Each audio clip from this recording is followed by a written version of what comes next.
Lauriane, vous êtes-vous posé la question de savoir où on était de l'amour. À quoi ressemble l'amour en 2020 mais en 2020, à quoi ça ressemble?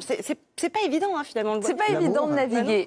Mais c'est jamais évident. J'ai fait un petit état des lieux de ce à quoi ressemblait l'amour aujourd'hui et comment est-ce qu'on se disait qu'on s'aimait. Et on pourrait croire qu'en 2020, on s'écrit plus vraiment de lettres épistolaires enflammées et qu'on s'envoie 3 textos pour dire JTM. Et bien pas du tout. Il y a un compte Instagram qui s'appelle Amour Solitaire, créé par Morgane Hortin, qui a été liké et où il y a vraiment plusieurs centaines de milliers d'abonnés. Où en fait, le descriptif est très simple. C'est autrefois, les amoureux échangeaient des lettres. Aujourd'hui, ils s'envoient des textos. La poésie n'a pas disparu entre-temps et en fait, c'est un florilège de vrais SMS d'amour échangés sur cette plateforme où les gens se disent qu'ils s'aiment. Ça peut être poétique, lyrique, spontané, c'est assez dingue. C'est devenu un tel phénomène qu'elle en a sorti 2 livres, donc pour dire que l'amour se lit aussi. Et puis, il y a eu une série où on suit les aventures de Maude et de Simon, 2 jeunes gens. C'est diffusé sur Arte et aussi sur YouTube. Des petits épisodes de 3 minutes et quelques textos, puisque ça se regarde et ça se lit. Regardez le trailer.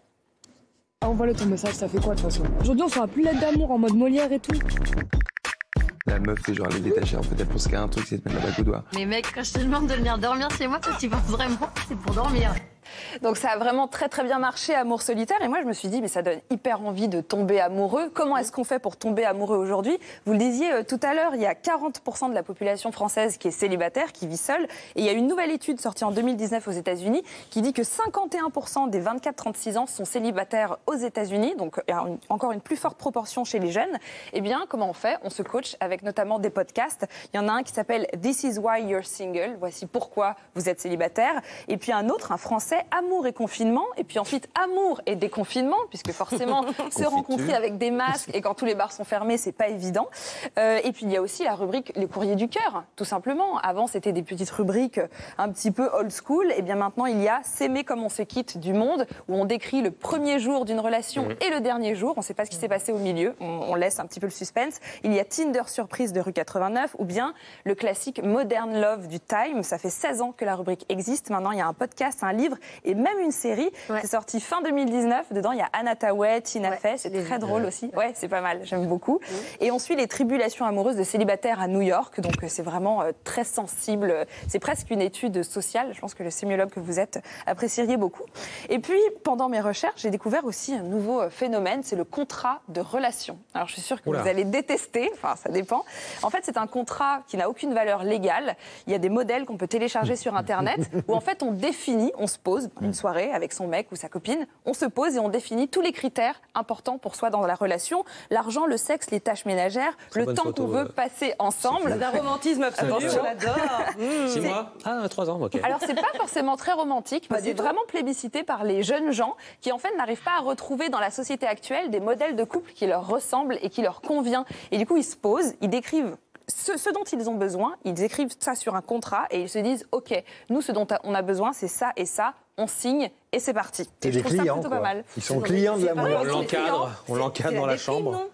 Mais il faut pas dire ça. Ah, moi je comprends pas mal. Moi je savais même pas que ça existait ce truc-là, mais j'ai écrit un film que je tourne le mois prochain sur un couple qui sont explosifs, qui s'engueulent à mort avec des enfants en bas âge et qui finissent par qui veulent pas se séparer. Ouais. Ils finissent par faire une charte. C'est un peu ça. En fait, c'est une charte de comportement. Bah, c'est ouais, c'est ça. Mais ça, c'est pas nouveau, ça, hein, les contrats dans les couples. Mais vous savez, les mais ça, là, il y a une vraie, il y a une ampleur non, de phénomène. C'est pas nouveau. Mais enfin, moi, j'en ai connu beaucoup il y a 20 ans, 30 ans qui faisaient des contrats. Oui. Mais qui n'ont aucune valeur juridique, c'est juste un contrat entre... Non, c'est vraiment entre personnes lambda. Mais moi, je trouve ça commence avec un post-it sur le frigo. Ce soit les jeunes qui le font. C'est ça, en fait. Ce qui est nouveau, c'est que là, ce sont vraiment les jeunes qui se disent, bon, bah, en fait, nous, on a envie que ça marche. Il y a des choses qui sont importantes pour nous, mais qu'on ne retrouve pas dans la société. On se pose et on signe. Je pense qu'il y a une appli à développer comme ça.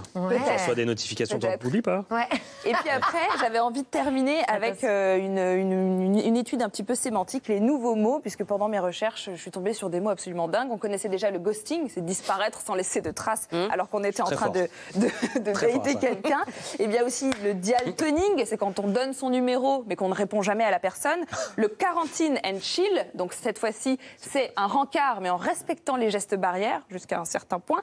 Il y a aussi le scrooging, quitter quelqu'un pendant la période de Noël, c'est inspiré donc de Monsieur Scrooge, pas ouf comme mot. Ou bien le fleabagging, inspiré par la série Fleabag, et c'est 100 s'entêter à fréquenter les personnes qui ne sont absolument pas faites pour nous. Et donc, je me suis dit, peut-être qu'il va y avoir à terme le flaming.